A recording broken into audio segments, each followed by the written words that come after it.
El primer susurro del mito, dicen que hay relatos que nacen para perdurar, que flotan entre las páginas del tiempo como un eco insistente, que se niega a morir, historias que, generación tras generación, siguen seduciendo a quienes las escuchan, como si tuvieran vida propia. La Atlántida es uno de esos relatos. No importa cuántos siglos pasen, cuánta evidencia falte o cuántas teorías contradictorias se acumulen, su leyenda sigue ahí, desafiando a la lógica y alimentando la imaginación de millones. Pero para entender cómo empezó todo, hay que viajar en el tiempo muy atrás.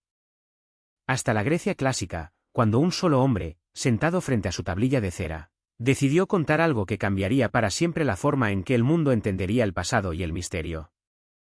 Platón, filósofo, pensador político, pero sobre todo contador de historias, que bajo la apariencia de un diálogo intelectual escondía advertencias, metáforas y símbolos destinados a la reflexión. Eran más bien ejercicios filosóficos, vehículos para transmitir enseñanzas sobre ética, política y la naturaleza del hombre. Pero eso no impidió que, en medio de sus profundas disquisiciones sobre el cosmos y la virtud, Platón dibujara el retrato de una civilización tan avanzada como condenada. Según la narración, la historia le habría llegado a Platón a través de Solón, el famoso legislador ateniense, quien durante un viaje a Egipto habría escuchado de boca de unos sacerdotes la crónica de una antigua potencia que, muchos miles de años antes, había desafiado a Atenas. Los sacerdotes, guardianes de un conocimiento mucho más antiguo que el de los griegos, hablaban de una isla más allá de las columnas de Hércules, ese punto geográfico que hoy identificamos como el estrecho de Gibraltar, una tierra rica y poderosa, con ejércitos colosales y templos de deslumbrante esplendor, pero también corrompida por su propia arrogancia. Platón no escatimó en detalles. Presentó a la Atlántida como una civilización que había alcanzado cotas de sofisticación inimaginables para su época, una cultura que dominaba la ingeniería, la arquitectura y el arte, y que había levantado canales, puertos y palacios cubiertos de metales preciosos. Pero junto a la grandeza también llegó la decadencia. El relato avanza mostrando cómo los atlantes, embriagados de poder, comenzaron a expandirse con violencia, intentando someter a todos los pueblos conocidos. Solo Atenas, joven y virtuosa, resistió aquel embate. El desenlace no dejó lugar a dudas. Como castigo divino por su soberbia, la Atlántida desapareció en un solo día y una noche de infortunio. Terremotos y maremotos la borraron del mapa, sumergiéndola para siempre bajo las aguas más influyentes. Ni siquiera los comentaristas clásicos le otorgaron demasiada importancia. Pero, como todo buen mito, lo que permanece dormido no está muerto, solo espera el momento de volver a despertar. La historia de la Atlántida apenas comenzaba. Lo que en su origen fue un susurro filosófico pronto se transformaría en un rugido que atravesaría civilizaciones enteras. Y así, con la última línea de los diálogos de Platón aún fresca, nos preparamos para adentrarnos en la descripción más detallada de aquel continente perdido, porque ahora es momento de sumergirnos por completo en los paisajes, las ciudades y los templos que, según Platón, formaban la majestuosa Atlántida. El relato detallado de Platón, si hay un momento dentro del relato de la Atlántida que consigue que la imaginación del lector viaje de inmediato a paisajes exóticos y ciudades monumentales, es precisamente cuando Platón, con un nivel de detalle casi obsesivo, decide describir la naturaleza. La isla contaba con planicies fértiles que se extendían en todas direcciones, las montañas que la rodeaban ofrecían minerales en abundancia, entre ellos un misterioso metal que el filósofo llama orichalcum, un material que brillaba con un resplandor rojizo y que, según el propio relato, solo existía en aquella parte del mundo. Los recursos naturales eran tan vastos que los atlantes no solo cubrían sus necesidades básicas, sino que podían dedicarse a la arquitectura monumental, la construcción de canales y la fabricación de armas avanzadas. Una de las imágenes más evocadoras es la de la capital de la Atlántida. Según Platón, los atlantes construyeron su ciudad principal en torno a una colina central, en cuyo vértice se erigía el palacio del rey. La estructura urbana seguía un diseño concéntrico, compuesto por anillos de tierra y agua que formaban canales circulares interconectados por puentes. Esta disposición no solo servía como sistema defensivo, sino que también permitía una circulación eficiente de mercancías y personas, una muestra de la habilidad técnica de sus habitantes. El puerto de la ciudad era de dimensiones gigantescas. Se habla de muelles capaces de albergar cientos de naves, rodeados de almacenes y astilleros. Las calles estaban pavimentadas y las edificaciones cubiertas de metales preciosos, reflejando el sol en todas direcciones y otorgando a la ciudad un aspecto casi sobrenatural. Templos dedicados a los dioses, especialmente a Poseidón, adornaban los puntos clave de la metrópolis. La estatua del dios, según el relato, era monumental, representaba a Poseidón conduciendo 6 caballos alados y dominando los cielos, el mar y la tierra. La sociedad atlante también era descrita como avanzada y Atlántida. La destrucción de la isla fue tan repentina como definitiva. Platón lo expresa con una sencillez escalofriante: en un solo día y una sola noche de infortunio, la Atlántida fue tragada por el mar y desapareció sin dejar rastro. El relato termina abruptamente. El diálogo *Critias*, donde se narran estos hechos, está inconcluso. No sabemos si Platón planeaba desarrollar más detalles o estrepitosamente. Al terminar la lectura de estos diálogos, uno no puede evitar sentir que la Atlántida, más que una tierra perdida, es un símbolo universal, representa la fragilidad de las grandes civilizaciones frente a sus propios errores, un espejo que Platón colocó frente a su propia sociedad, pero que con el paso de los siglos hemos terminado colocando frente a la nuestra. Ahora que conocemos con detalle la visión que Platón nos dejó sobre la Atlántida, llega el momento de preguntarnos qué ocurrió después de él, porque sorprendentemente, durante siglos, casi nadie volvería a hablar de la Atlántida. El relato quedaría enterrado, tanto literal como figuradamente, bajo el polvo del tiempo. Y es justo ahí donde nos llevará el siguiente capítulo. A explorar el largo y misterioso silencio que cubrió a la Atlántida durante toda la antigüedad. El olvido en la antigüedad, resulta casi irónico que una historia con el poder de haber atravesado los siglos comenzara, durante gran parte de su existencia, en el silencio más absoluto. Tras las apasionadas descripciones de Platón, uno podría imaginar que la Atlántida pasaría a formar parte del repertorio habitual de los escritores de la antigüedad, que filósofos, historiadores y poetas se lanzarían a debatir, interpretar o ampliar aquel relato tan cargado de misterio y advertencia moral. Sin embargo, ocurrió justo lo contrario. Lo que vino después fue un vacío desconcertante, un eco que se fue apagando antes de poder consolidarse como mito popular. La Atlántida quedó enterrada. No por las aguas, sino por la indiferencia de sus propios contemporáneos. El primer dato que llama la atención al explorar este periodo es el absoluto desinterés que mostraron los filósofos posteriores hacia la historia. Aristóteles, discípulo directo de Platón y una de las mentes más brillantes de su tiempo, no solo evitó profundizar en el tema, sino que incluso llegó a deslizar una frase cargada de escepticismo. Según algunos fragmentos que nos han llegado, Aristóteles habría dicho que Platón inventó la Atlántida y también la hizo desaparecer. Conociendo la relación entre maestro y alumno, es difícil pensar que Aristóteles desconociera el relato, pero todo indica que lo consideró una invención alegórica, una fábula sin ningún valor histórico o geográfico. Más allá de Aristóteles, el panorama no mejora. Durante toda la época helenística y el auge del Imperio Romano, cuando la producción literaria, filosófica y científica florecía a niveles nunca antes vistos, la Atlántida permaneció en un segundo plano, casi invisible. Escritores como Estrabón, Plinio el Viejo, Diodoro de Sicilia o incluso el propio Heródoto, cuyas obras están plagadas de descripciones geográficas y relatos de tierras lejanas, guardaron un silencio absoluto sobre la isla sumergida. Ninguno pareció mostrar el más mínimo interés por retomarla, analizarla o siquiera mencionarla de pasada. Este desinterés ha dado pie a múltiples interpretaciones. Algunos sostienen que, en realidad, los antiguos entendieron perfectamente que la Atlántida era un simple recurso literario. Platón, en su contexto, no estaba escribiendo historia, sino filosofía, y en el mundo clásico, la filosofía tenía un carácter tan conceptual y simbólico que no requería comprobación empírica. Por tanto, nadie sintió la necesidad de investigar un territorio que, desde su punto de vista, no existía fuera del papel. Sin embargo, hay quienes se preguntan si el olvido fue tan espontáneo como parece.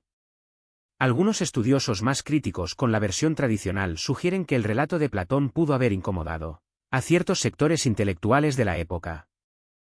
No es descabellado pensar que la idea de una civilización poderosa y desaparecida, con rasgos tecnológicos y sociales avanzados, hubiera chocado con las concepciones establecidas sobre la historia del mundo. Los griegos tenían su propio relato del pasado, con héroes, dioses y orígenes míticos bien definidos. La Atlántida no encajaba fácilmente en ese marco. Otro elemento que podría haber influido en el olvido es la dificultad de acceso a los textos de Platón. Aunque hoy sus obras están al alcance de cualquiera, en la antigüedad eran patrimonio de una minoría culta. Los diálogos platónicos no circulaban de manera masiva, estaban reservados a círculos filosóficos, a pequeñas comunidades académicas donde se discutía sobre ética, metafísica y política, pero donde las preocupaciones geográficas quedaban en un segundo plano. Así, el relato de la Atlántida quedó confinado a un rincón muy específico del conocimiento, casi como una curiosidad dentro del extenso repertorio de Platón. Además, el propio formato en que el filósofo presenta la historia pudo haber contribuido a su olvido. Los diálogos *Taimeo* y *Critias* están escritos en un estilo denso, lleno de disquisiciones cosmológicas y reflexiones filosóficas que, para el lector medio de la época, resultaban difíciles de seguir. La parte dedicada a la Atlántida ocupa un porcentaje pequeño dentro de obras más extensas y abstractas. En un tiempo donde la oralidad seguía siendo el medio dominante de transmisión cultural, relatos más directos y fáciles de contar tuvieron mucha más difusión que una crónica encerrada en complejos ejercicios dialécticos. Otro factor importante es el propio carácter de los griegos hacia la geografía y el conocimiento del mundo. Aunque los helenos exploraron y comerciaron por gran parte del Mediterráneo, su visión del mundo era limitada. Más allá de las columnas de Hércules, la tierra era un misterio, un territorio de lo desconocido, del que se hablaba con respeto, pero también con incredulidad. Cualquier referencia a tierras lejanas quedaba teñida de sospecha, como si se tratara de simples exageraciones o leyendas sin base real. El mundo romano, más práctico y centrado en la administración de sus territorios, tampoco mostró interés por la Atlántida. Su literatura se volcó en otros temas, las gestas militares, la política, la vida cotidiana, y en el caso de los escritores más fantasiosos, mitologías que ya formaban parte del imaginario colectivo. La Atlántida no estaba en esa lista, ni Virgilio, ni Ovidio, ni Séneca. Ni ningún otro de los grandes autores latinos sintió la necesidad de rescatar aquel relato sumergido. Con el paso de los siglos, el propio nombre de la Atlántida empezó a desdibujarse. La falta de referencias, la ausencia de mapas o documentos que pudieran corroborar la existencia de aquella isla hicieron que, poco a poco, el mito quedara relegado a la sombra. Fue como si la Atlántida se hubiera hundido dos veces, una en el relato de Platón y otra en la memoria cultural de la humanidad. Incluso cuando algunos autores posteriores, como Proclo en el siglo V después de Cristo, decidieron citar de pasada la historia de la Atlántida. Lo hicieron más como referencia filosófica que como un dato geográfico que mereciera una investigación profunda. Proclo, por ejemplo, consideraba que el relato tenía un significado esotérico, pero no planteaba que la isla hubiera existido en el sentido físico. Y así, mientras el mundo antiguo avanzaba, se expandía y cambiaba. La Atlántida permanecía oculta bajo capas de polvo intelectual. La expansión del cristianismo tampoco ayudó a rescatar el mito. La nueva cosmovisión, centrada en la creación bíblica, el diluvio universal y el linaje de Adán y Eva, dejaba poco espacio para civilizaciones prehistóricas desaparecidas que no encajaran en el relato sagrado. Sin embargo, como sucede con todo mito de raíces profundas, la Atlántida no desapareció del todo, su nombre quedó guardado en los textos de Platón, esperando el momento adecuado para volver a despertar el interés de la humanidad. El Renacimiento, con su pasión por redescubrir el conocimiento antiguo, se convertiría en el escenario donde la Atlántida resurgiría con más fuerza que nunca. Pero antes de llegar a ese renacer, conviene detenerse un instante y reflexionar sobre este largo periodo de silencio, porque el olvido no siempre significa desaparición definitiva, a veces los mitos duermen bajo la superficie. Como un volcán latente, acumulando energía, aguardando el instante preciso para volver a estallar. Y ese instante estaba a punto de llegar. El redescubrimiento de los textos clásicos durante el Renacimiento marcaría el inicio de una nueva era para la Atlántida, una era de curiosidad, especulación y, sobre todo, búsqueda. El largo silencio medieval, la Edad Media fue, en muchos sentidos, una larga noche para la mayoría de los saberes de la antigüedad clásica. Mientras las luces del conocimiento griego y romano se apagaban lentamente bajo el peso de invasiones, guerras y el colapso de imperios, la historia de la Atlántida quedó sumida en un letargo profundo, un letargo tan denso y prolongado que durante siglos enteros el nombre de aquella mítica isla dejó de figurar en los escritos, en las discusiones filosóficas y en la curiosidad de los eruditos. La Atlántida no solo estaba perdida bajo las aguas, según el relato de Platón, sino que también se había hundido en él. Tampoco desde Oriente llegó ningún intento serio de rescatar el mito. El largo letargo se prolongó durante siglos. La Atlántida continuaba dormida en los polvorientos estantes de bibliotecas que muy pocos tenían el privilegio de visitar. Su recuerdo, si acaso existía, era un eco débil, una referencia casi olvidada en textos de escasa circulación. No fue hasta el siglo XI que comenzaron a aparecer los primeros indicios de un tímido redescubrimiento de Platón en Europa, gracias a los contactos culturales entre Oriente y Occidente durante las cruzadas y a las traducciones realizadas en centros como Toledo o Palermo. Algunas obras clásicas empezaron a llegar de nuevo a manos de estudiosos europeos, sin embargo, aún faltaba mucho para que la Atlántida volviera al centro del consecuencia natural. Otros argumentan que la imposición de una única visión del mundo durante la Edad Media fue un factor clave para que historias como la de la Atlántida fueran marginadas o sencillo. La caída de Constantinopla en el año 1453 provocó que muchos eruditos griegos, temerosos de perder su legado ante el avance otomano, huyeran hacia Occidente, llevando consigo manuscritos, traducciones y conocimientos largamente custodiados. De repente, en ciudades como Florencia, Roma o Venecia, empezaron a circular copias de obras que durante siglos apenas habían sido consultadas. Platón, que hasta entonces había sido leído de manera esporádica y selectiva, recuperó su lugar entre los grandes filósofos de la antigüedad. Sus diálogos, antes confinados a círculos teológicos o relatos antiguos algo más que simples ejercicios filosóficos. Fue en ese clima de entusiasmo por el conocimiento clásico cuando el relato de la Atlántida empezó a ser leído con otros ojos. Los humanistas, obsesionados por encontrar en el pasado respuestas a las grandes preguntas de su tiempo, encontraron en la historia de aquella isla desaparecida un enigma fascinante. Solo como textos filosóficos, sino como portadores de verdades ocultas. Surgieron interpretaciones alegóricas, místicas y hasta astronómicas sobre la Atlántida. Había quienes afirmaban que el relato contenía claves secretas sobre la formación del universo, la estructura de la Tierra o la evolución espiritual de la humanidad.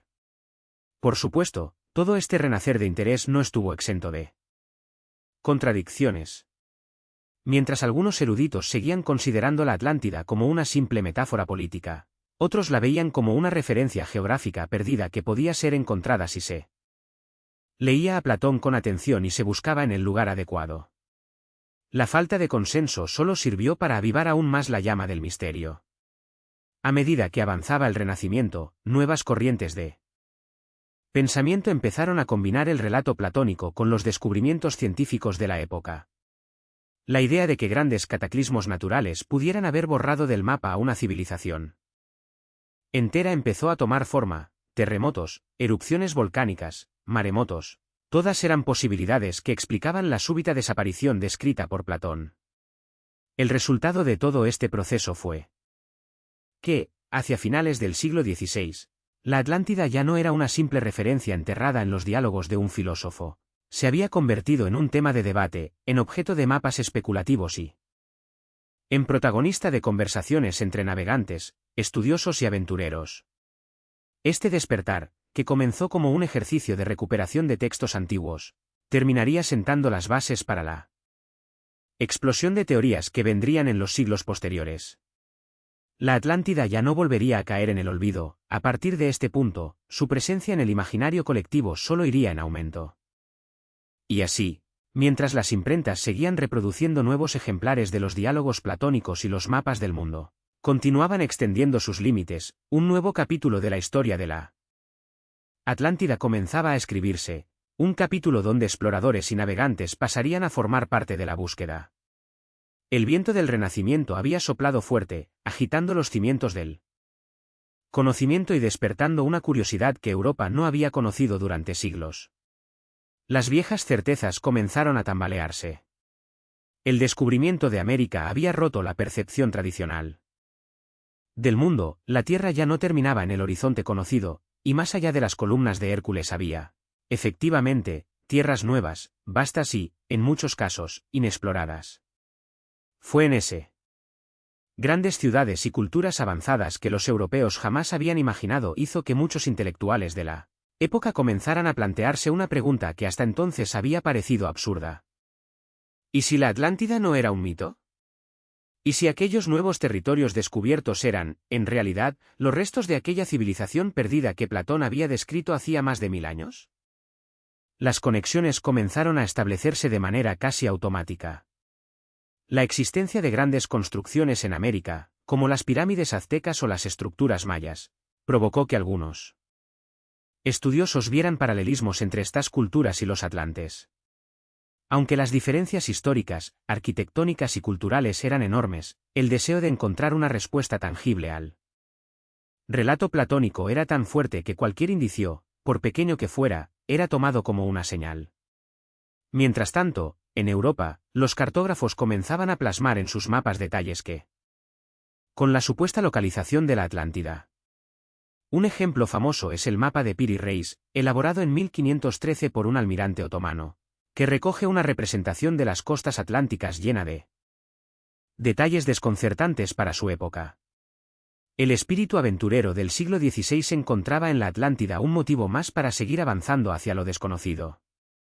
La historia ofrecía una recompensa tentadora: descubrir una civilización perdida, quizás llena de riquezas, con secretos tecnológicos o filosóficos ocultos aguardando ser encontrados bajo capas de tierra, agua o vegetación. Hallarse pruebas tangibles de la existencia de la isla. A esta fiebre de búsqueda se sumaron también los cronistas de Indias. Autores como Gonzalo Fernández de Oviedo o Bartolomé de las Casas.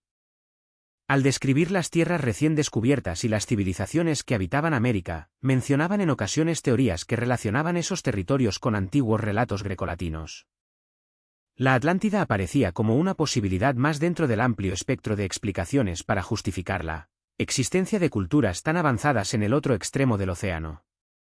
El interés no se limitaba solo a América. También hubo exploradores y pensadores que situaron la Atlántida en lugares más próximos a Europa, como las Islas Canarias, Madeira o las Azores. La posición geográfica de estas islas, justo al oeste de las columnas de Hércules, parecía encajar con las indicaciones de Platón.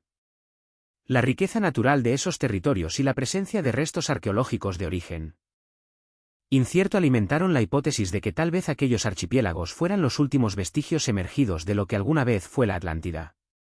En esa búsqueda incesante, las expediciones se multiplicaron. Cada nuevo hallazgo arqueológico, cada descubrimiento de ruinas, cada relato traído por marineros de tierras lejanas servía como combustible para mantener vivo el sueño de encontrar el continente perdido. Incluso en ciudades portuarias como Lisboa, Sevilla o Venecia, donde los relatos de marineros circulaban como moneda corriente, era habitual escuchar historias sobre islas misteriosas que aparecían y desaparecían, sobre tierras que se veían en el horizonte y luego se desvanecían como si fueran un espejismo. La literatura también empezó a jugar su papel en este escenario. Algunos escritores renacentistas comenzaron a incluir referencias a la Atlántida en sus obras, presentándola como un símbolo de las posibilidades que aguardaban más allá del horizonte conocido. Esta mezcla entre realidad y ficción, entre exploración y leyenda, convirtió a la Atlántida en una presencia constante en el imaginario colectivo de la época. La obsesión llegó a tal punto que algunos exploradores comenzaron a incluir en sus diarios referencias a la búsqueda de tierras que, según decían, coincidían con las descripciones de Platón. Aunque muchas de estas expediciones terminaron en fracaso o se perdieron en la inmensidad del océano, cada intento reforzaba la idea de que la Atlántida seguía allí fuera, esperando ser encontrada. Al finalizar el siglo XVI, la Atlántida ya había dejado de ser un simple relato antiguo. Había pasado a convertirse en un objetivo real para algunos de los navegantes más audaces de la época. La combinación entre el espíritu de conquista, la sed de descubrimiento y el influjo magnético del mito la había colocado de nuevo en el mapa mental de Occidente. Pero lo que estaba por venir sería aún más fascinante. El momento en que la curiosidad de los navegantes daría paso a la investigación sistemática de los primeros científicos del siglo XIX. A medida que el siglo XVI llegaba a su fin y el siglo XIX comenzaba a desplegar sus alas, Europa entraba en una época marcada por el culto al conocimiento, la experimentación y la exploración científica. La revolución industrial había cambiado la forma en que el ser humano entendía su entorno, la tecnología avanzaba a pasos agigantados, y la necesidad de comprender el pasado con herramientas más allá de la simple especulación filosófica comenzaba a abrirse camino. Fue en este contexto de racionalismo y método que la Atlántida volvió a surgir, esta vez de la mano de científicos, arqueólogos e investigadores convencidos de que detrás de la lugares como Egipto, Mesopotamia o la región del Mediterráneo comenzaron a revelar que muchos de los relatos considerados mitológicos por generaciones anteriores podían tener una base real. La Troya de Homero, por ejemplo, pasó de ser una simple narración épica a convertirse en una ciudad física con restos arquitectónicos que demostraban su existencia histórica. Ese descubrimiento de Troya, encabezado por Heinrich Schliemann en la década de 1870, sirvió de inspiración a un número creciente de investigadores y entusiastas que comenzaron a preguntarse si la Atlántida podía seguir el mismo camino. Si Troya, durante siglos considerada una fantasía, había sido desenterrada con pico y pala, ¿por qué no podría ocurrir lo mismo con la Atlántida? En este ambiente de optimismo científico surgió una figura clave que marcaría para siempre la manera en que el mundo moderno entiende la Atlántida. Ignazes Donnelly, político, escritor y entusiasta autodidacta. Donnelly publicó en el año 1882 su obra más influyente, *Atlantis*, The Antediluvian World *Atlántida, el mundo antediluviano. Este libro, que pronto se convirtió en un fenómeno editorial, análisis y conexión de datos de distintas disciplinas le permitió construir una narrativa sólida y extremadamente persuasiva para su época. Su tesis central sostenía que la Atlántida no solo había existido, sino que había sido la cuna de todas las grandes civilizaciones conocidas. Según su interpretación, después de la desaparición de la isla, sus supervivientes habrían migrado a distintas partes del mundo, llevando consigo sus conocimientos, su arquitectura, su arte y su estructura social. El libro de Donnelly mezclaba citas de Platón, estudios geológicos, referencias a las culturas de Egipto, Mesopotamia y América, y hasta comparaciones lingüísticas que, según él, demostraban conexiones profundas entre pueblos aparentemente inconexos. Propuso que las similitudes entre las sino que también se convirtió en lectura popular. La prensa, ávida de titulares impactantes, comenzó a publicar artículos y reportajes sobre la posibilidad real de que una civilización perdida y comenzaron a proporcionar datos sobre la topografía submarina. La existencia de dorsales oceánicas, de elevaciones y depresiones en el lecho atlántico, alimentó aún más la teoría de que allí podría haberse asentado la Atlántida antes de su hundimiento. Uno de los hallazgos que más impacto causó fue el descubrimiento de la dorsal mesoatlántica, una vasta cadena montañosa submarina que recorre el Atlántico de norte a sur. Algunos investigadores, sin datos definitivos pero con mucho entusiasmo, comenzaron a señalar que aquella formación geológica podría haber sido, miles de años atrás, una zona emergida que albergara la mítica isla descrita por Platón. La fiebre atlante del siglo XIX no se limitó a los investigadores serios, también proliferaron los oportunistas y los visionarios sin base científica. Se publicaron decenas de libros que mezclaban historia, pseudociencia y espiritualismo. Se organizaban charlas públicas en las que se prometía revelar la ubicación exacta de la Atlántida. Incluso hubo quienes llegaron a afirmar que estaban en posesión de mapas secretos o que habían encontrado vestigios arquitectónicos sumergidos. Pero más allá de los excesos, lo que quedó claro es que la Atlántida había entrado de lleno en la agenda intelectual de la época.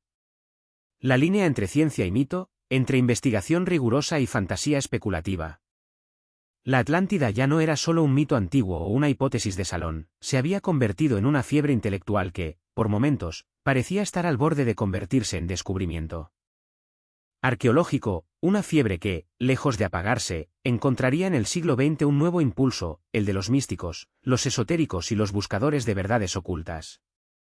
Con el siglo XIX llegando a su fin y el nuevo siglo asomando en el horizonte, la Atlántida experimentó un cambio profundo en la manera en que era entendida y representada. Si durante décadas anteriores había sido objeto de con sus explicaciones racionales para casi todo, provocó en ciertos sectores de la sociedad una reacción contraria. Muchos buscaban respuestas más allá del método empírico, en dimensiones sutiles, en planos invisibles que escapaban a la lógica tradicional. La Atlántida, con su mezcla perfecta de misterio, antigüedad y tragedia, se convirtió en un terreno fértil para estas nuevas interpretaciones. Una de las figuras más influyentes en esta etapa fue Helena Blavatsky, fundadora de la Sociedad Teosófica. Su obra monumental, La doctrina secreta publicada en 1888, revolucionó por completo la percepción que se tenía de la Atlántida. Para Blavatsky, la isla no era únicamente una civilización avanzada desde el punto de vista técnico o político. La Atlántida representaba, ante todo, una etapa evolutiva de la humanidad.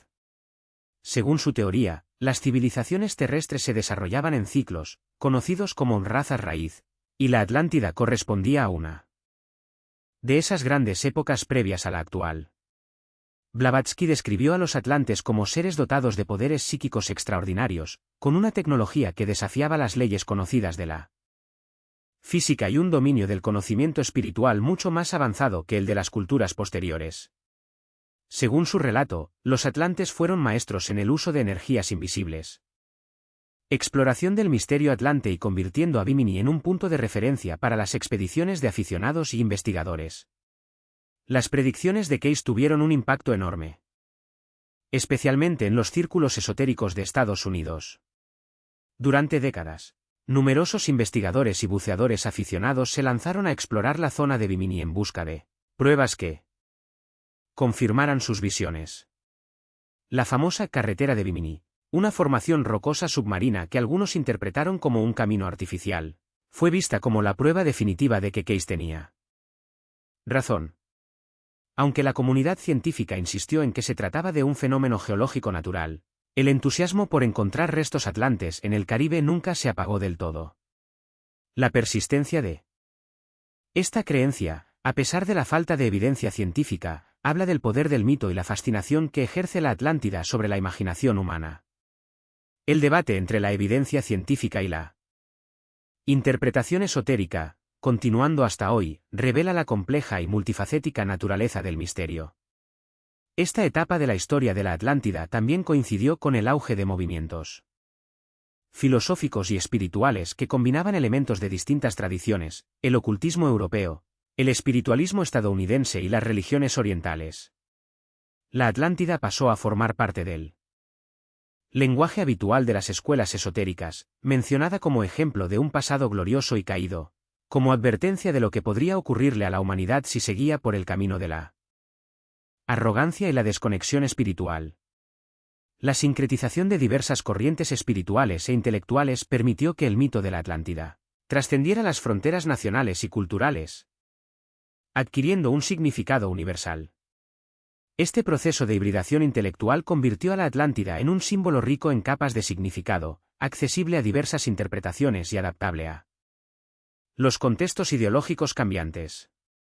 Curiosamente, el relato esotérico de la Atlántida no se limitó a la cultura de habla inglesa. En países como Alemania y Francia, la idea de una civilización ancestral avanzada fue adoptada y reinterpretada por grupos con intereses muy distintos. Mientras unos la veían como el origen de un conocimiento espiritual perdido, otros comenzaron a relacionarla sino un símbolo espiritual, un recordatorio de que la humanidad, en algún punto de su historia, había estado mucho más cerca de las estrellas y del conocimiento universal de lo que jamás se admitiría oficialmente. Esta intensa actividad intelectual y cultural alrededor del mito atlante refleja la profunda resonancia que éste tuvo en el imaginario colectivo, convirtiéndolo en un foco de atención para la imaginación popular y la especulación intelectual. Por supuesto, todo este enfoque también atrajo críticas. Los historiadores y arqueólogos más rigurosos consideraban estas teorías como meras fantasías sin base alguna. Pero eso no detuvo el avance del mito, al contrario, el hecho de que la ciencia tradicional se negara a aceptar estas ideas sirvió como combustible para reforzarla. Narrativa de que el conocimiento sobre la Atlántida estaba siendo suprimido de manera deliberada. A partir de este momento, la Atlántida quedó inevitablemente asociada al concepto de conocimiento oculto. Cualquier tema vinculado a civilizaciones desaparecidas, saberes prohibidos o arqueología alternativa parecía tener, de una u otra forma, una conexión con la isla sumergida. La Atlántida había cambiado de forma, había dejado atrás su imagen de simple continente perdido para transformarse en un arquetipo del misterio, de la sabiduría perdida y de la búsqueda eterna. Esta metamorfosis del mito atlante, de un enigma geográfico a un símbolo de conocimiento oculto, evidencia su capacidad de trascender sus orígenes y adquirir nuevas capas de significado a lo largo del tiempo. La evolución del mito, respondiendo a las inquietudes y preocupaciones de diferentes épocas, lo convierte en un fenómeno cultural dinámico y adaptable. Mientras el mundo esotérico seguía construyendo teorías cada vez más elaboradas, el siglo XX traería consigo un nuevo tipo de búsqueda, la arqueológica y científica, armada con tecnología y metodología moderna, para intentar desenterrar, esta vez literalmente, los restos de la Atlántida. Y ese será nuestro próximo paso, adentrarnos en las primeras excavaciones y hallazgos arqueológicos que, sin quererlo, volverían a encender la esperanza de encontrar la ciudad perdida que Platón describió siglos atrás. El siglo XX comenzaba con una humanidad ansiosa por descubrir su pasado más remoto. Y la arqueología se encontraba en plena transformación. Ya no era vista como una simple afición de aventureros o coleccionistas de antigüedades, se estaba convirtiendo en una disciplina rigurosa, respaldada por métodos científicos cada vez más sofisticados. Y fue precisamente en ese escenario de entusiasmo por los hallazgos del pasado donde la búsqueda de la Atlántida encontró una nueva vía. Los laboratorios donde se analizaban estratos de tierra y muestras geológicas. La posibilidad de encontrar una ciudad enterrada o sumergida empezó a adquirir un atractivo que iba más allá de la simple curiosidad intelectual, era una cuestión de demostrar, mediante pruebas físicas, que el relato de Platón podía tener una base real. Este cambio de enfoque, del reino de la especulación a la investigación científica, marca un punto de inflexión crucial en la historia de la búsqueda de la Atlántida. Uno de los detonantes de esta nueva etapa fue, sin duda, el descubrimiento de Troya por Heinrich Schliemann a finales del siglo XIX. La revelación de que una ciudad considerada durante siglos como simple ficción homérica había estado realmente enterrada bajo capas de sedimentos en la actual Turquía sacudió los cimientos del pensamiento académico. Si Troya había sido real, ¿por qué no podría serlo la Atlántida?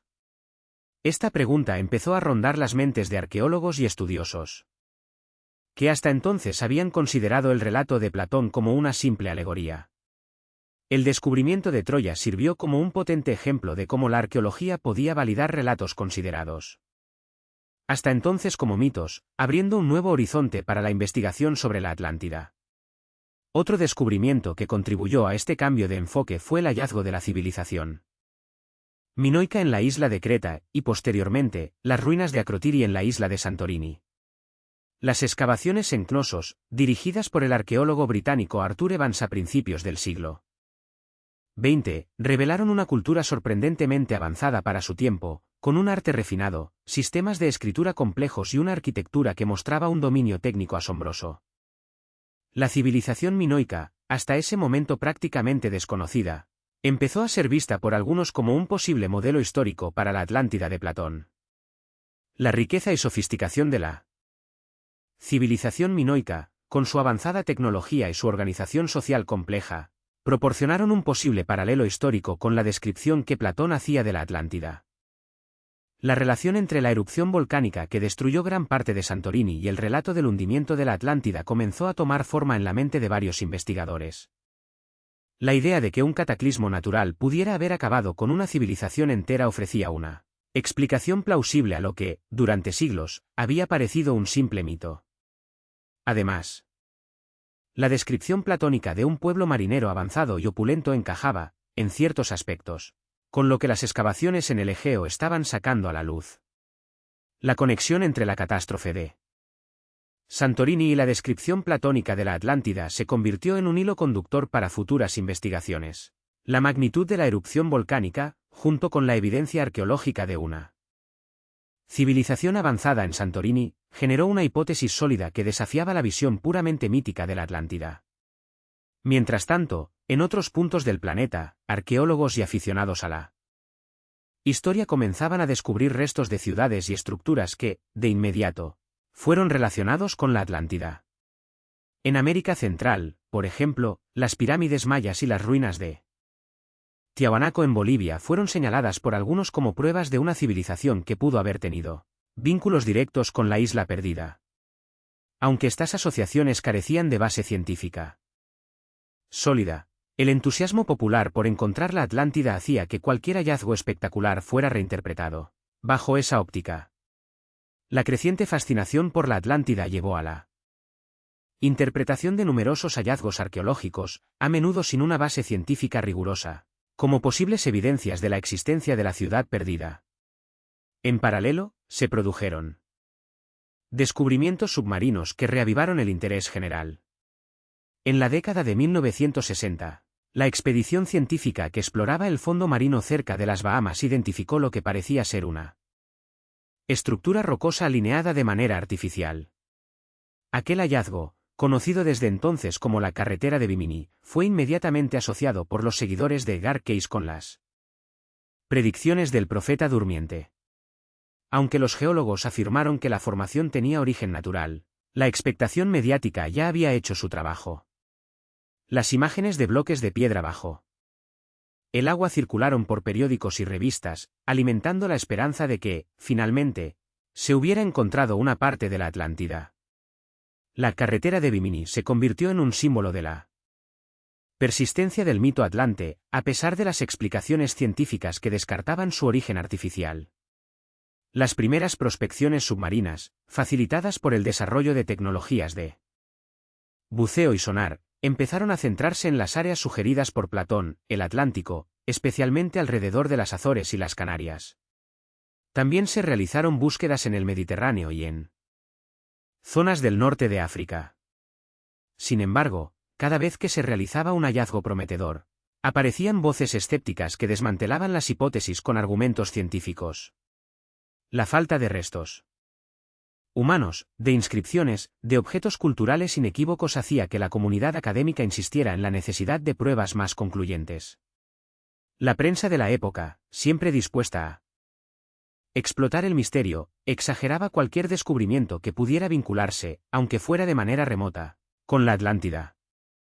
Algunos reportajes afirmaban que se habían encontrado columnas sumergidas, carreteras desaparecidas o incluso murallas bajo el agua. La mayoría de estos informes, sin embargo, no resistía el más mínimo análisis riguroso. La combinación de entusiasmo popular. A pesar de todo, la combinación de hallazgos arqueológicos reales, como Troya o la civilización minoica, con las exploraciones submarinas y la creciente fascinación por los enigmas de la antigüedad, mantuvo viva la llama de la búsqueda. La Atlántida, que durante siglos había sido solo una historia escrita en los diálogos de Platón, comenzaba a adquirir un cuerpo más tangible. Aunque no se encontraba, estaba más presente que nunca. La arqueología seguía avanzando, y con cada descubrimiento de una civilización que había sido dada por perdida, el mito de la Atlántida parecía ganar un poco más de legitimidad ante la opinión pública.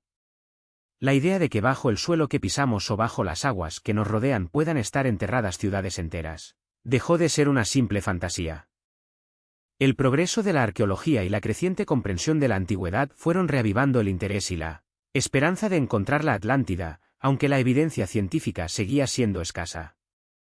Egeo sería el siguiente capítulo en esta fascinante búsqueda, la teoría que señalaría a Santorini y la civilización minoica como la posible inspiración real detrás del mito de la Atlántida.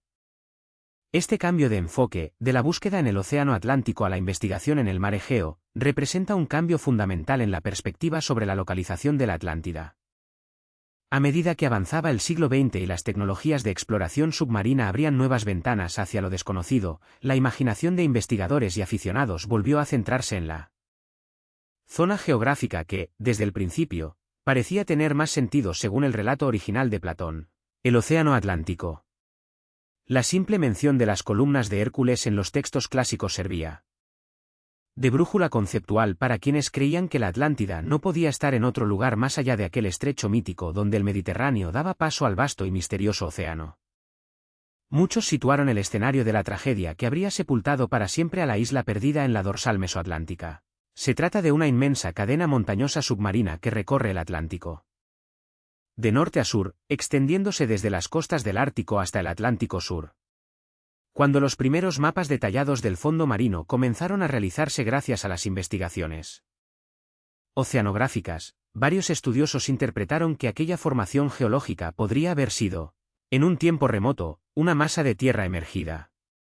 La idea de que una gran isla o incluso un pequeño continente pudiera haber existido en el corazón del Atlántico parecía ahora más plausible que nunca.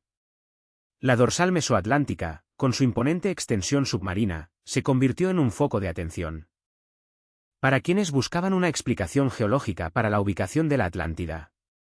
Las Azores, ese archipiélago portugués formado por 9 islas, adquirieron un protagonismo especial dentro de a viajar allí, convencidos de que bajo las aguas que rodean las islas podrían yacer los restos de templos, puertos y canales como los que Platón había descrito en sus diálogos. Las características geológicas y la ubicación geográfica de las Azores la convirtieron en un lugar de interés para las expediciones que buscaban evidencias de la Atlántida. Durante las décadas de 1940 y 1950, varias expediciones científicas se centraron en explorar los fondos marinos de esta región. Se emplearon sonares de barrido lateral y se realizaron dragados en el lecho oceánico en busca de formaciones artificiales o restos arqueológicos. Los resultados, sin embargo, fueron ambiguos. Algunas formaciones rocosas mostraban alineaciones que, a simple vista, podían parecer obra humana. Que los guanches eran una sociedad neolítica sin conexión demostrable con civilizaciones mediterráneas o atlánticas de época remota. A pesar de las interpretaciones románticas que buscaban en la cultura guanche una conexión con la Atlántida, los estudios arqueológicos posteriores rechazaron esta teoría. Otro foco de interés fue la llamada Meseta de las Azores, una elevación del fondo marino situada en el Atlántico Norte. Algunos geólogos especularon que, durante las glaciaciones, cuando el nivel del mar era considerablemente más bajo, partes de esta meseta pudieron haber estado por encima del nivel del agua. Esta hipótesis, aunque atractiva, nunca llegó a ser respaldada por pruebas arqueológicas contundentes. La meseta de las Azores representó una posible pista geológica para la ubicación de la Atlántida, pero la falta de evidencia arqueológica frenó su aceptación como teoría plausible. En paralelo a las investigaciones de campo, varios autores comenzaron a publicar supuestos hallazgos arqueológicos para construir un relato que fascinó al gran público. Sus teorías, aunque criticadas por la comunidad académica, tuvieron un impacto mediático enorme y volvieron a colocar a la Atlántida en el centro de la conversación mundial. El trabajo de Charles Berlitz contribuyó significativamente a la popularización de la teoría atlántica, a pesar de las críticas de la comunidad científica. La hipótesis atlántica no quedó ahí. Incluso en el ámbito científico, algunos investigadores comenzaron a analizar muestras geológicas de las profundidades del océano para buscar indicios de hundimientos recientes en términos geológicos. Sin embargo, los resultados mostraron que, aunque el Atlántico ha experimentado procesos tectónicos y volcánicos importantes, no existen evidencias claras de que una gran masa de tierra se haya hundido allí en un periodo compatible con las fechas indicadas por Platón. A pesar de ello, el atractivo de esta teoría seguía intacto. La idea de que la Atlántida estuviera oculta bajo las aguas del Atlántico tenía una fuerza simbólica y emocional que superaba a cualquier objeción científica. La inmensidad del océano, la dificultad para explorar en detalle sus fondos y la mística que rodea todo lo relacionado con territorios perdidos contribuyeron a que el público general siguiera viendo el Atlántico como el escondite perfecto para la isla desaparecida. A pesar de la falta de evidencia científica, la hipótesis atlántica persiste, alimentada por la fuerza simbólica e imaginativa que representa la idea de una civilización perdida bajo el océano. Durante la segunda mitad del siglo XX y en lo que va del siglo XXI, las expediciones oceanográficas han multiplicado la información disponible sobre la topografía del Atlántico. Mapas detallados del fondo marino, obtenidos gracias a satélites y sondas de alta precisión, han permitido descartar la existencia de grandes masas terrestres sumergidas.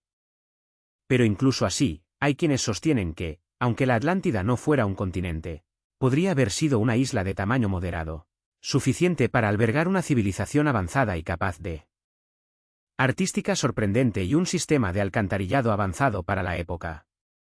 La conservación excepcional de Akrotiri ofrecía una ventana directa al mundo minoico, y fue precisamente el nivel de desarrollo de esta civilización lo que hizo que muchos especialistas comenzaran a establecer paralelismos con la Atlántida. El descubrimiento de Akrotiri en Santorini proporcionó evidencia arqueológica tangible que apoyaba la hipótesis de que esta isla podría ser la Atlántida. Los minoicos habían dominado el comercio marítimo en el Mediterráneo, controlando rutas y estableciendo relaciones comerciales con Egipto y el Levante. Su arquitectura demostraba un conocimiento técnico admirable, y sus manifestaciones artísticas reflejaban una sociedad próspera y sofisticada.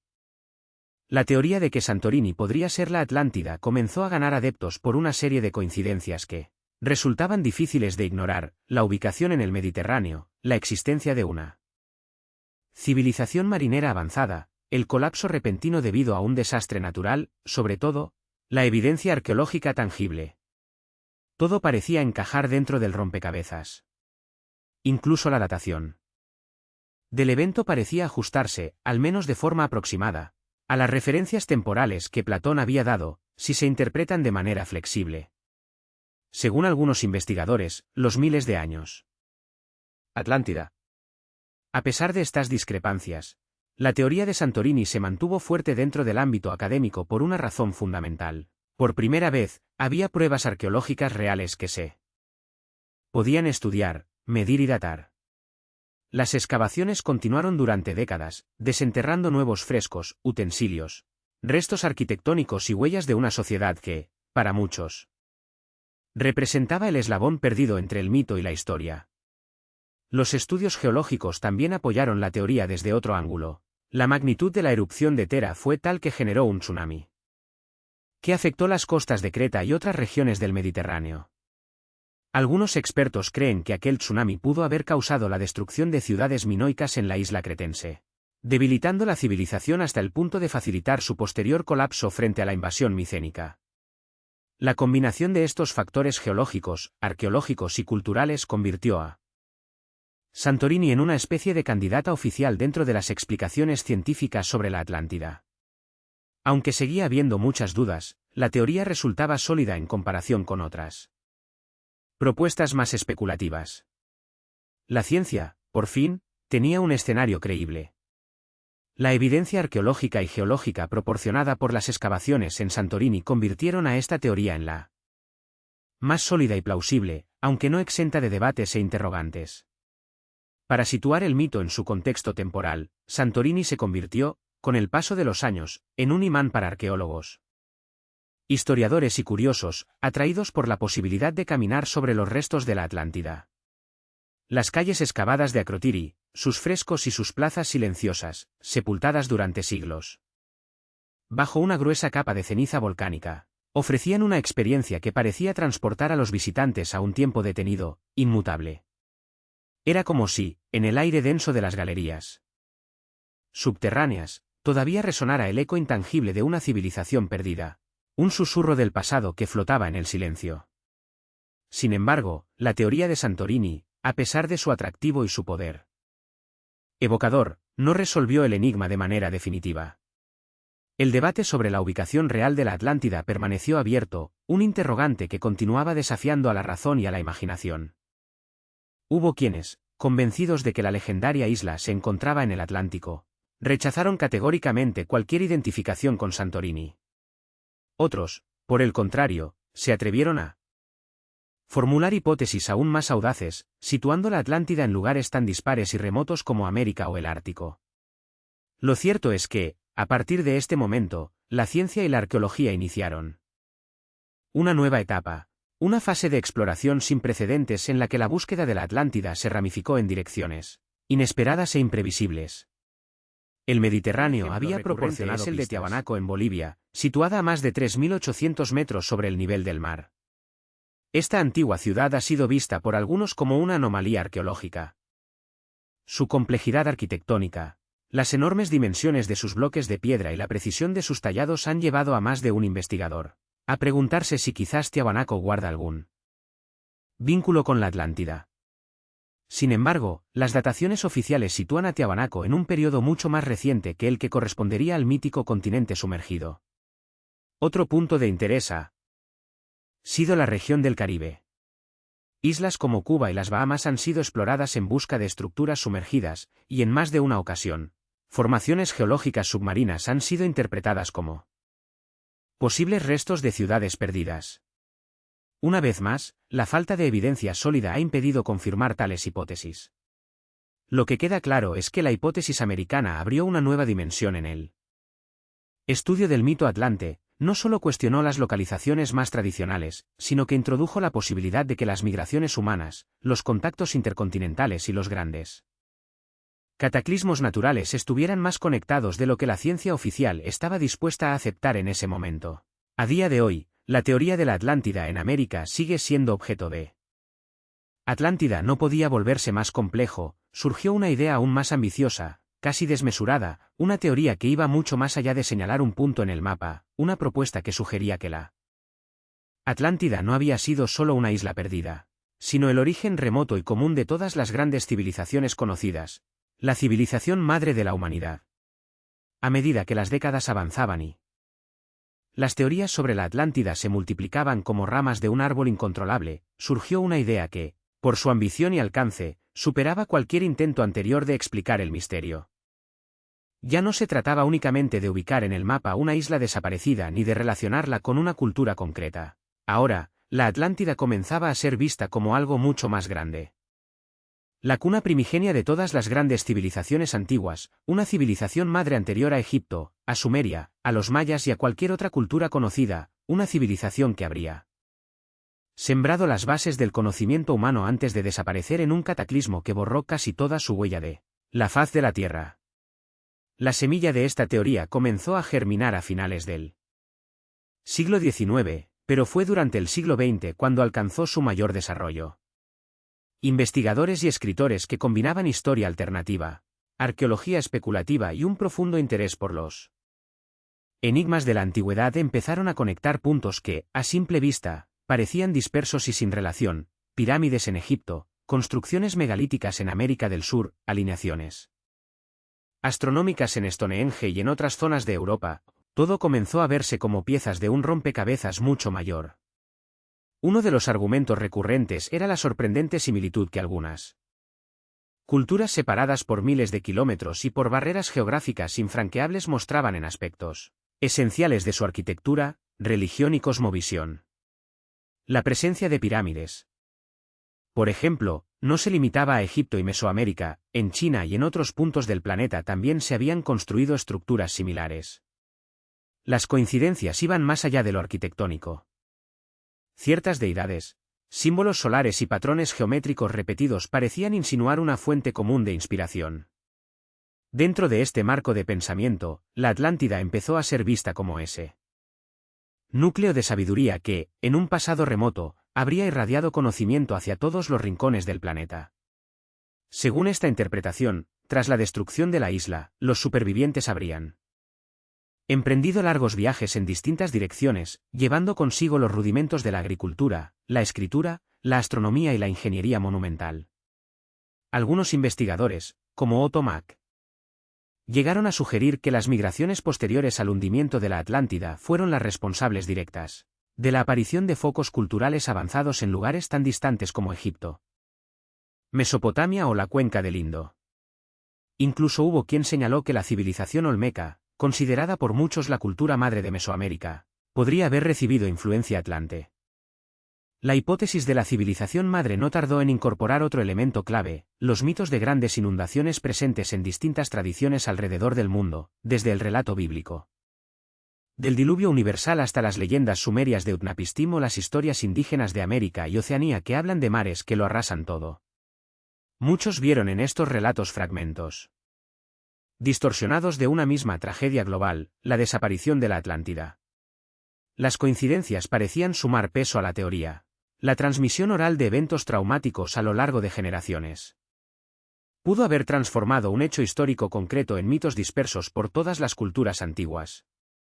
La Atlántida, según este enfoque, no era solo una isla perdida, sino el origen del ciclo de la civilización humana, una especie de génesis alternativo que, por razones que todavía hoy escapan a la comprensión plena, fue relegado a la categoría de mito.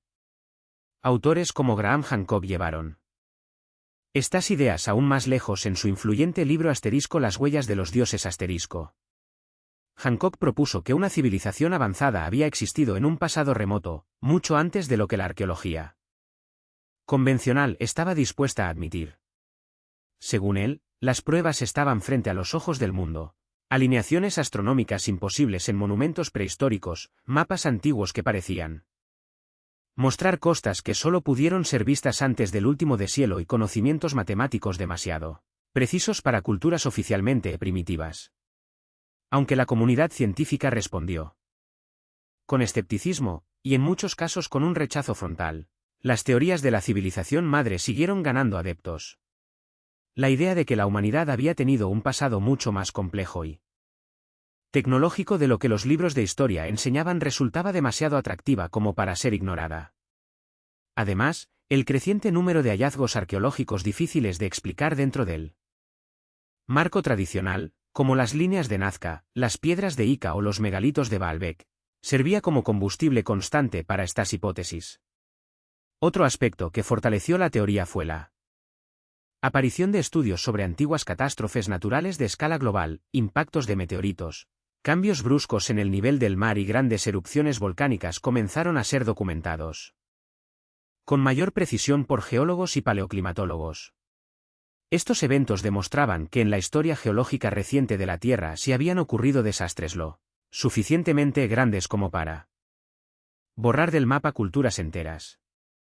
Así fue como, lentamente, la Atlántida pasó de ser una simple isla mítica a convertirse, para muchos, en la cuna perdida de la humanidad, una civilización madre cuya huella habría quedado dispersa por continentes y océanos, esperando a ser descubierta por aquellos dispuestos a mirar más allá de lo evidente. Pero mientras las teorías sobre la civilización madre seguían creciendo, hubo quienes llevaron la historia de la Atlántida a terrenos mucho más oscuros y peligrosos. La manipulación ideológica del mito, la apropiación política y las interpretaciones Versalles habían dejado al país humillado y al borde del colapso. Fue en ese caldo de cultivo donde comenzaron a florecer ideologías radicales que prometían devolver el orgullo perdido. Dentro de ese contexto, el régimen nazi, liderado por Adolf Hitler, no solo diseñó una maquinaria política y militar sin precedentes, sino que también se preocupó por construir un relato histórico que respaldara sus ideas de superioridad racial. La Atlántida entró en escena como pieza clave de ese relato. Según algunos ideólogos nazis, los atlantes habrían sido la raza madre. Una civilización aria ancestral cuyo conocimiento, pureza y poder habían sido la base de todas las culturas posteriores. Esta reinterpretación del mito no nació de la nada, fue el resultado de décadas de distorsiones y manipulaciones del relato original de Platón, mezcladas con elementos de la teosofía y de teorías raciales pseudocientíficas que ya circulaban en Europa, desde finales del siglo XIX. Una de las figuras centrales en esta apropiación fue Heinrich Himmler, líder de las temidas SS y ferviente creyente en la existencia de una raza aria superior. Himmler estaba convencido de que la historia oficial había sido manipulada para ocultar los orígenes verdaderos del pueblo alemán. Para él, la Atlántida era mucho más que un mito, era la tierra natal de los ancestros arios, cuyos descendientes habrían migrado hacia el norte de Europa tras la destrucción de la isla. Para dar respaldo a estas ideas, Himmler creó en 1935 una organización que pasaría a ser uno de los Aguas con una precisión jamás alcanzada, la Atlántida dejaba de ser únicamente una cuestión de imaginación para convertirse en un desafío técnico. Todo comenzó con los primeros avances en cartografía submarina durante la Segunda Guerra Mundial. El desarrollo del sonar, un sistema basado en la propagación de ondas acústicas, permitió a los submarinos detectar objetos bajo el agua. Aunque su objetivo inicial era militar, una vez terminada la guerra, su aplicación civil abrió un nuevo horizonte para la oceanografía. Las expediciones científicas comenzaron a mapear el relieve del fondo marino con un nivel de detalle desconocido hasta entonces. Por primera vez, los investigadores podían conocer las formas ocultas de montañas submarinas, fosas y mesetas que hasta ese momento habían permanecido invisibles. En las décadas de 1950 y 1960 se realizaron las primeras campañas de mapeo a gran escala del Atlántico Norte. Estos estudios revelaron la existencia de la dorsal mesoatlántica, una inmensa cadena montañosa que atraviesa el océano de norte a sur. La noticia fue recibida con entusiasmo por los buscadores de la Atlántida, quienes vieron en esa formación una posible evidencia geológica de una antigua masa terrestre que pudo haber emergido en el pasado. La idea de que la Atlántida se hallara en esa región tomó un nuevo impulso. Los avances no se limitaron a los mapas. La invención y perfeccionamiento de sumergibles tripulados, como el famoso Alvin, capaz de descender a grandes profundidades, permitió a los investigadores observar directamente el fondo del mar. En 1964, el Alvin se convirtió en una de las primeras naves en explorar la dorsal mesoatlántica, confirmando su origen tectónico. Sin embargo, aunque se localizaron formaciones rocosas ha revolucionado la búsqueda. Vehículos autónomos submarinos, capaces de acceder a zonas de difícil exploración, proporcionan imágenes de alta resolución del lecho marino. Robots equipados con brazos, manipuladores y cámaras de última generación han alcanzado lugares inexplorados por el ser humano. A pesar del extenso escaneo del Atlántico, la inmensidad del océano guarda secretos aún irresueltos.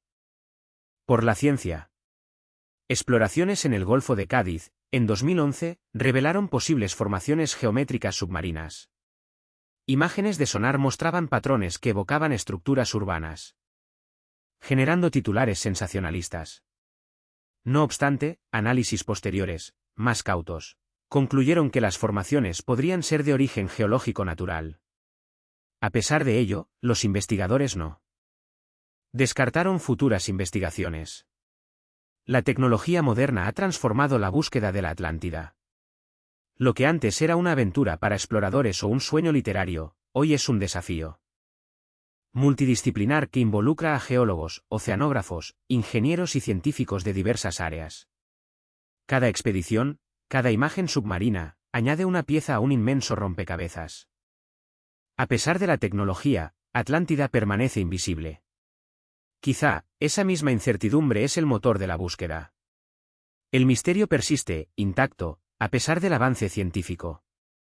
Un nuevo enfoque se centra en las fuerzas de la naturaleza, planteando que Atlántida no fue una única civilización, sino el resultado de numerosos desastres que, con el tiempo, se fusionaron en una sola leyenda. Este será el siguiente paso en nuestra exploración histórica. La huella de los desastres naturales. Con el tiempo, la tecnología de exploración marina avanzó y un nuevo enfoque ganó terreno entre los investigadores que rechazaban una explicación única para el enigma de la Atlántida. Una idea comenzó a emerger, la memoria de los desastres naturales. Esta teoría propone que el mito de la Atlántida es la suma de recuerdos de catástrofes, acumulados a través de siglos y transformados en leyenda por la tradición oral de diversas culturas. El planeta Tierra ha sido escenario de cambios violentos y repentinos, terremotos, tsunamis, erupciones volcánicas y movimientos tectónicos han remodelado continentes y costas a lo largo de la historia, dejando cicatrices imborrables en la geografía y en la memoria de las poblaciones afectadas. La desaparición repentina de una comunidad deja como testimonio relatos, leyendas y advertencias transmitidas de generación en generación. Santorini, la antigua Tera, es un ejemplo claro. La erupción volcánica pudo inspirar el relato platónico, aunque el Mediterráneo ha sido testigo de otras tragedias similares. La cuenca del Mar Negro, por ejemplo, sufrió una inundación catastrófica hace más de 7.000 años. Investigaciones geológicas indican que este cuerpo de agua, inicialmente un lago de agua dulce, se convirtió en un mar, para luego regresar con fuerza devastadora. Es fácil imaginar cómo un evento similar, en épocas antiguas y sin registros escritos, alimentó leyendas de ciudades tragadas por el océano. La erupción del Krakatoa en 1883 demostró la capacidad de un solo evento volcánico para alterar el clima global, oscurecer los cielos durante meses y generar olas devastadoras. Este desastre, ampliamente documentado, recuerda la vulnerabilidad de una civilización frente a las fuerzas de la naturaleza. El registro geológico revela un sinfín de eventos de extinción localizados. Miedo universal, el miedo a la pérdida total e irremediable. La psicología del mito apoya esta posibilidad, la mente humana busca patrones, explicaciones y sentido en el caos. Tras una destrucción repentina, el relato se amplifica, se adorna, se mezcla con otras historias similares. Con el paso de las generaciones, la crónica se transforma en una leyenda que cruza siglos y continentes. Las investigaciones actuales sobre paleotsunamis y paleoterremotos revelan que muchas regiones costeras han sufrido catástrofes de mayor alcance de lo que se pensaba. Restos de sedimentos marinos. En zonas alejadas del mar, capas de ceniza en estratos geológicos distantes y estructuras destruidas por causas inexplicables apuntan a un pasado geológico mucho más violento. Este enfoque enriquece leyendas antiguas con estos nuevos fenómenos, y Atlántida ocupó un lugar destacado. Erich von Däniken, autor del polémico libro Recuerdos del futuro, 1968, abrió una puerta explorada con más detalle por otros. La idea de que, en tiempos remotos, la Tierra fue visitada por civilizaciones extraterrestres que dejaron huella en la arquitectura, la tecnología y los conocimientos astronómicos de diversos pueblos antiguos cobró fuerza. Atlántida, bajo esta perspectiva, se convirtió en un posible enclave creado o dirigido por estos visitantes. Los atlantes serían herederos directos de seres venidos de las estrellas, explicando su superioridad tecnológica, su capacidad para construir obras monumentales y su dominio de energías desconocidas. Algunos autores sugirieron que la fuente de poder de Atlántida provenía de cristales energéticos de gran tamaño, capaces de captar y amplificar energía cósmica. Esta idea, aunque carente de base científica, fue acogida con entusiasmo por quienes buscaban explicaciones fuera de lo convencional. Las descripciones platónicas sobre la riqueza y la tecnología de Atlántida fueron reinterpretadas, máquinas voladoras, armas de energía y cúpulas de cristal, mencionadas en relatos esotéricos posteriores, se interpretaron como referencias a tecnología alienígena.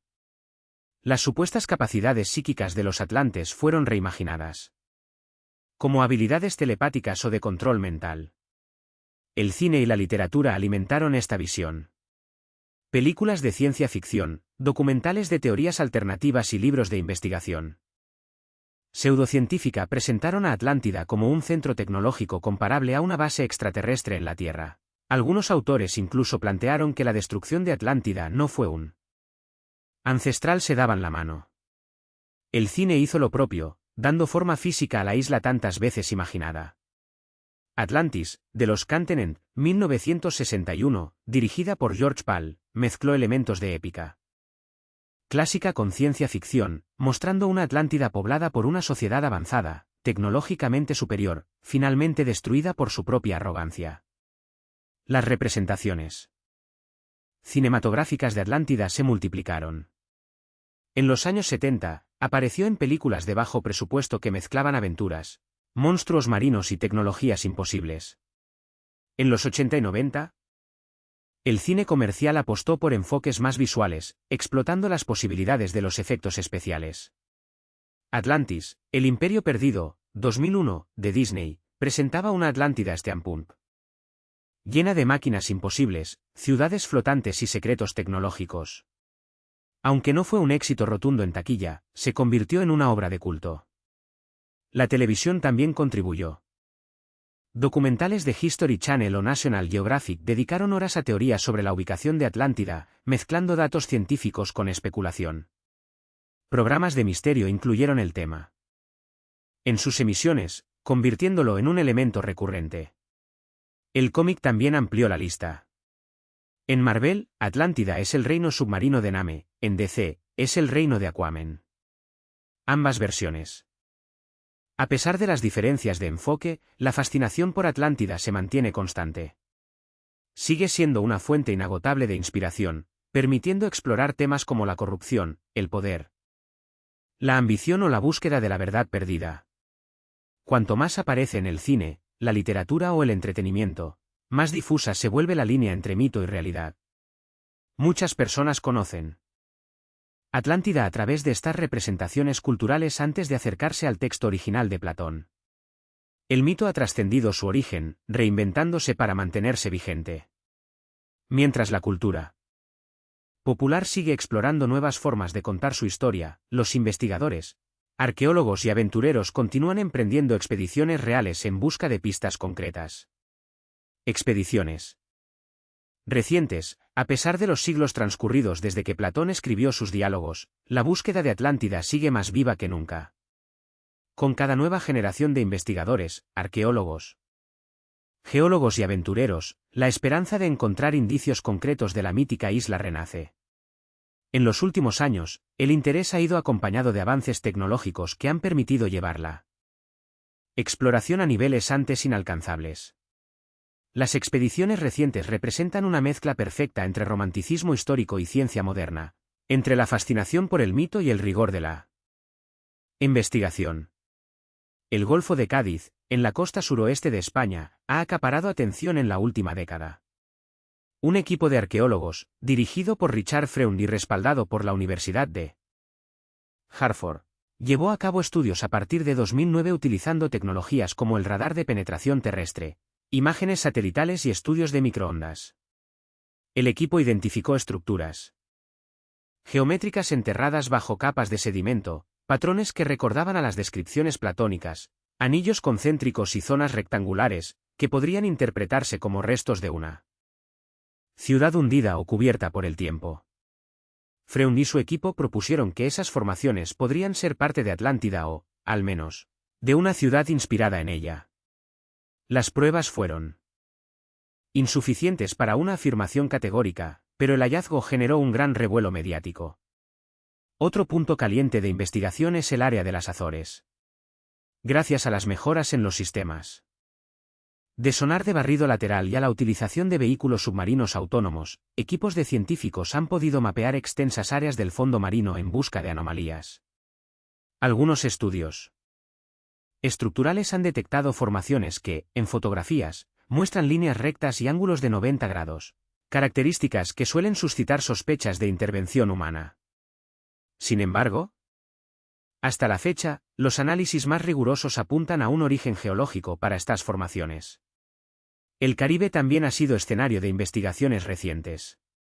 A principios de la década de 2000. En aguas cubanas, un equipo canadiense-cubano liderado por Paulina Zelitsky anunció el hallazgo, mediante sonares de profundidad, de lo que parecían ser estructuras rectangulares y piramidales a unos. Paralelamente a estas expediciones, la exploración del Mediterráneo ha continuado de manera incesante. El fondo marino entre Grecia y Creta sigue siendo objeto de numerosos análisis, especialmente en áreas cercanas a Santorini. Equipos internacionales han llevado a cabo estudios geofísicos para comprender mejor la evolución de la topografía submarina tras la erupción de Tera. A pesar de que las investigaciones han aportado datos valiosos sobre la historia geológica de la región, ninguna ha ofrecido pruebas definitivas sobre la existencia de la Atlántida. Lo interesante de todas estas expediciones es que, más allá de sus resultados concretos, han dejado patente que el fondo marino sigue siendo uno de los territorios menos explorados del planeta. Los materiales submarinos, lo que podría facilitar la localización de restos arqueológicos ocultos bajo capas de sedimentos. Incluso la inteligencia artificial ha comenzado a desempeñar un papel crucial en la búsqueda de la Atlántida. Algoritmos de análisis de datos se están entrenando para identificar patrones anómalos en extensas bases de datos oceanográficas, permitiendo a los entusiastas de la arqueología alternativa continúan organizando misiones de búsqueda en puntos considerados estratégicos. Las costas de Marruecos, las Islas Canarias, el Atlántico Medio y el Caribe siguen siendo zonas donde, cada año, se realizan inmersiones Se toman muestras y se llevan a cabo análisis subacuáticos. Sin embargo, la comunidad académica mantiene una actitud prudente. La mayoría de los científicos especializados en geología marina y arqueología submarina insisten en que, hasta el momento, no existe evidencia irrefutable que demuestre la existencia de la Atlántida, tal como la describió Platón. Si bien reconocen que el interés popular por el tema ha servido para financiar numerosas investigaciones que, de otro modo, no habrían sido posibles, advierten de la importancia de diferenciar entre los hallazgos reales y las interpretaciones fantasiosas. Aún así, el optimismo persiste. Muchos exploradores actuales argumentan que, dadas las limitaciones tecnológicas existentes para explorar ciertas zonas del océano, es posible que el hallazgo definitivo aún esté aguardando bajo capas de sedimentos o en áreas profundas que todavía no han sido cartografiadas con la resolución adecuada. Lo que resulta incuestionable es que el mito de la Atlántida sigue impulsando a equipos de investigación de todo el mundo. Científicos, arqueólogos y así llegamos al punto crucial donde convergen todas las teorías, expediciones e interpretaciones. El momento de cuestionarnos por qué, después de más de 2000 años, seguimos fascinados por este relato. ¿Qué es lo que hace que, generación tras generación, la Atlántida siga viva en nuestra imaginación colectiva? Ese será precisamente el objetivo final de este análisis, comprender por qué. Más allá de mapas y excavaciones, la Atlántida nunca ha desaparecido realmente de nuestra memoria. La Atlántida, un mito inmortal. Han pasado más de 2 milenios desde que Platón, en la serenidad de abandonarla o declararla como un mito cerrado y superado. En el fondo, la Atlántida representa algo mucho más profundo que una isla desaparecida. Es el símbolo de la posibilidad perdida, de lo que alguna vez pudo haber sido y que, por razones desconocidas, se desvaneció dejando apenas un eco en cada búsqueda arqueológica, en cada teoría, en cada expedición submarina. Hay algo más que el deseo de encontrar piedras o ruinas, hay una necesidad emocional de descubrir que, en algún rincón del planeta, permanece enterrada una prueba de que existió una civilización capaz de alcanzar un esplendor que aún no hemos igualado. La Atlántida refleja también una constante en la naturaleza humana, el temor a la decadencia y el deseo de advertirnos a nosotros mismos sobre los peligros de la arrogancia y la soberbia.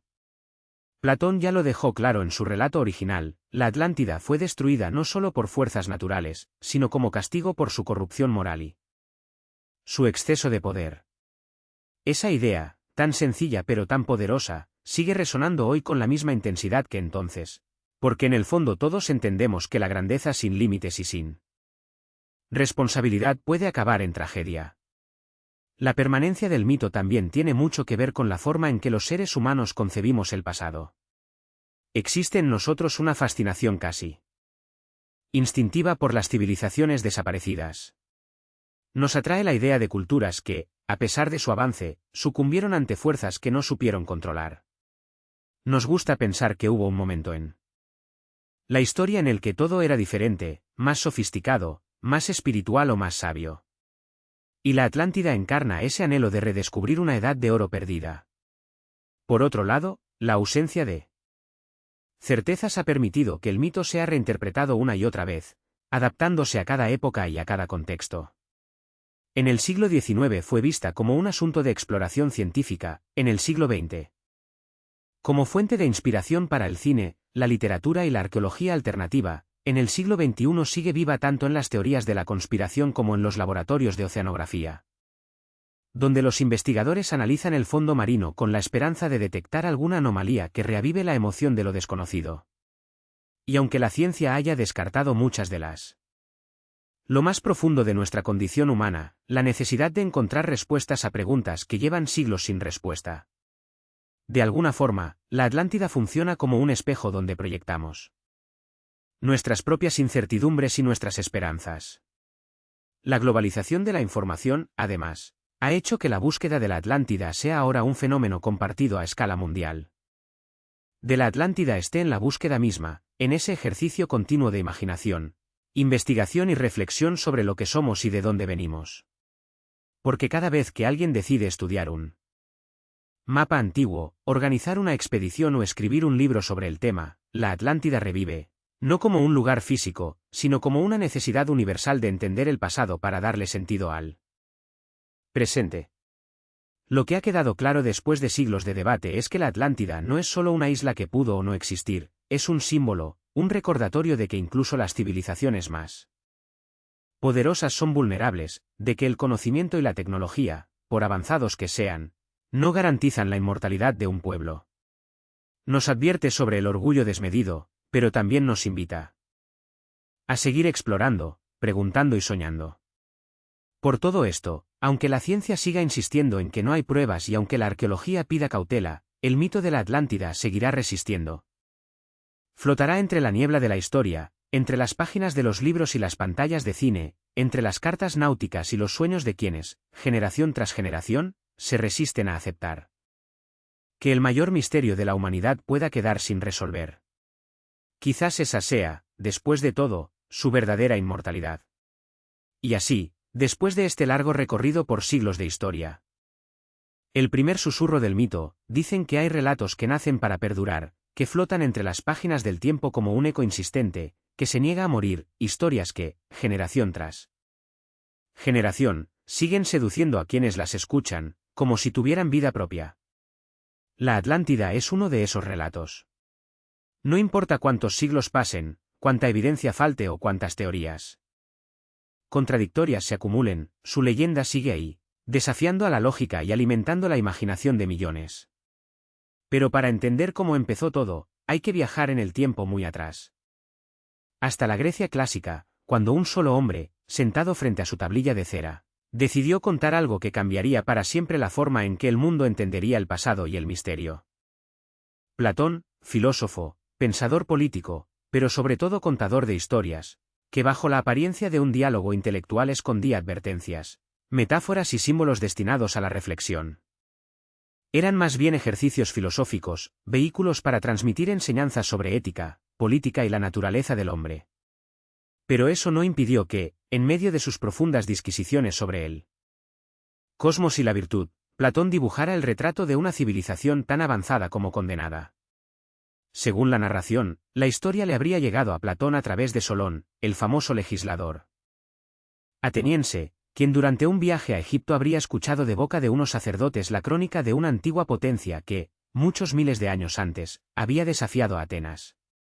Los sacerdotes, guardianes de un conocimiento mucho más antiguo que el de los griegos, hablaban de una isla más allá de las columnas de Hércules, ese punto geográfico que hoy identificamos como el estrecho de Gibraltar, una tierra rica y poderosa, con ejércitos colosales y templos de deslumbrante esplendor, pero también corrompida por su propia arrogancia. Platón no escatimó en detalles. Presentó a la Atlántida como una civilización que había alcanzado cotas de sofisticación inimaginables para su época, una cultura que dominaba la ingeniería, la arquitectura y el arte, y que había levantado canales, puertos y palacios cubiertos de metales preciosos. Pero junto a la grandeza también llegó la decadencia. El relato avanza mostrando cómo los atlantes, embriagados de poder, comenzaron a expandirse con violencia, intentando someter a todos los pueblos conocidos. Solo Atenas, joven y virtuosa, resistió aquel embate. El desenlace no dejó lugar a dudas. Como castigo divino por su soberbia, la Atlántida desapareció en un solo día y una noche de infortunio. Terremotos y maremotos la borraron del mapa, sumergiéndola para siempre bajo las aguas más influyentes. Ni siquiera los comentaristas clásicos le otorgaron demasiada importancia. Pero, como todo buen mito, lo que permanece dormido no está muerto, solo espera el momento de volver a despertar. La historia de la Atlántida apenas comenzaba. Lo que en su origen fue un susurro filosófico pronto se transformaría en un rugido que atravesaría civilizaciones enteras. Y así, con la última línea de los diálogos de Platón aún fresca, nos preparamos para adentrarnos en la descripción más detallada de aquel continente perdido, porque ahora es momento de sumergirnos por completo en los paisajes, las ciudades y los templos que, según Platón, formaban la majestuosa Atlántida. El relato detallado de Platón, si hay un momento dentro del relato de la Atlántida que consigue que la imaginación del lector viaje de inmediato a paisajes exóticos y ciudades monumentales, es precisamente cuando Platón, con un nivel de detalle casi obsesivo, decide describir aquel ¿La naturaleza?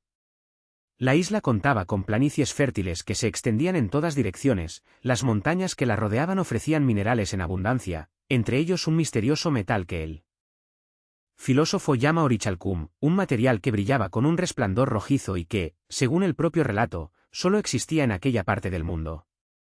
Los recursos naturales eran tan vastos que los atlantes no solo cubrían sus necesidades básicas, sino que podían dedicarse a la arquitectura monumental, la construcción de canales y la fabricación de armas avanzadas.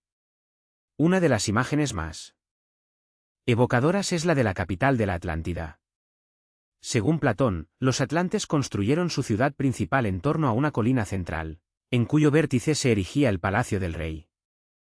La estructura urbana seguía un diseño concéntrico, compuesto por anillos de tierra y agua que formaban canales circulares interconectados por puentes. Esta disposición no solo servía como sistema defensivo, sino que también permitía una circulación eficiente de mercancías y personas, una muestra de la habilidad técnica de sus habitantes. El puerto de la ciudad era de dimensiones gigantescas.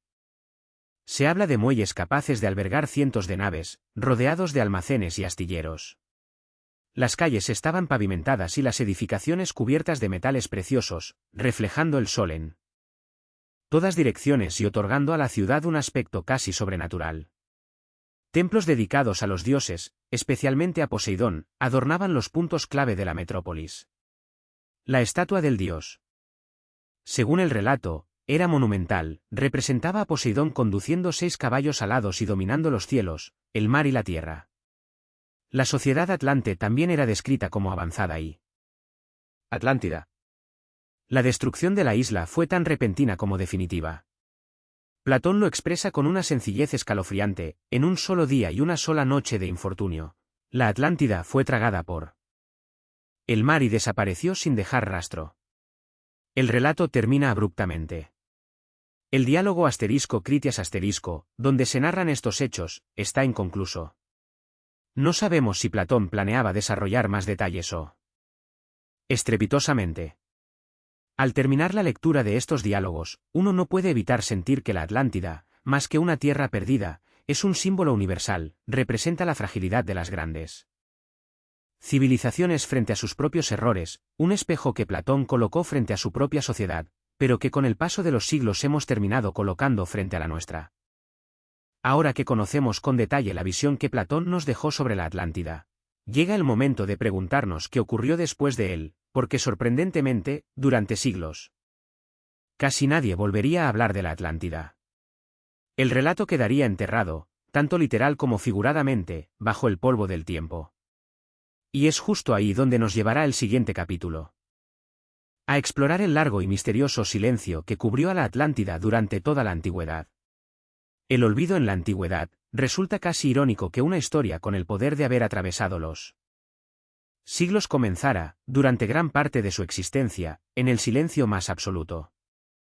Tras las apasionadas descripciones de Platón, uno podría imaginar que la Atlántida pasaría a formar parte del repertorio habitual de los escritores de la antigüedad, que filósofos, historiadores y poetas se lanzarían a debatir, interpretar o ampliar aquel relato tan cargado de misterio y advertencia moral. Sin embargo, ocurrió justo lo contrario.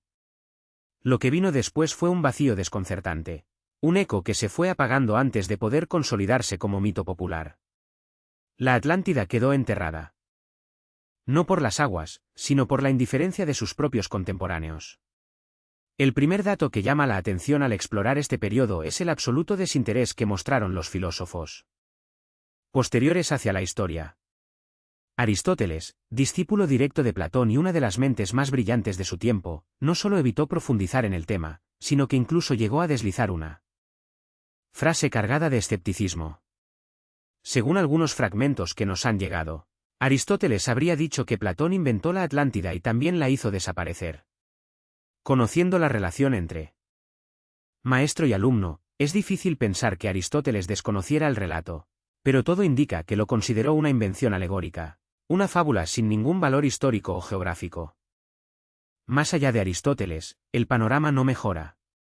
Durante toda la época helenística y el auge del Imperio Romano, cuando la producción literaria, filosófica y científica florecía a niveles nunca antes Vistos, la Atlántida permaneció en un segundo plano, casi invisible.